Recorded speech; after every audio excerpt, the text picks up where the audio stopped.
binadamu kwa namna moja ama nyingine tunaweza kusema kwamba hana binadamu. Kwa sababu gani? Nasema binadamu hana binadamu au hatabiriki kwa sababu binadamu huyu anaweza kukulilia shida, akakwambia kwamba ana shida.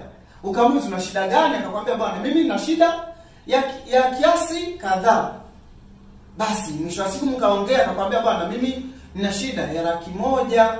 Una shida na 100,000? Basi ukasema basi ngoja nikusaidie. Unaingia mfukoni. Ukishaingia mfukoni unampa ile 100,000. Si kwamba unamkopesha, unampa kabisa kama kumsaidia.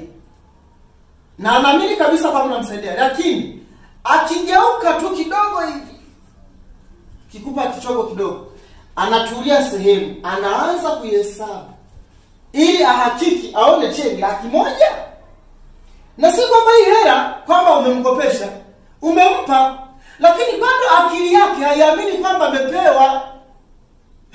Sasa huyu binadamu, hebu niulize, ni kiumbe wa design gani huyu? Ni swala kujiuliza ndugu yangu, ila usitamani za kwangu.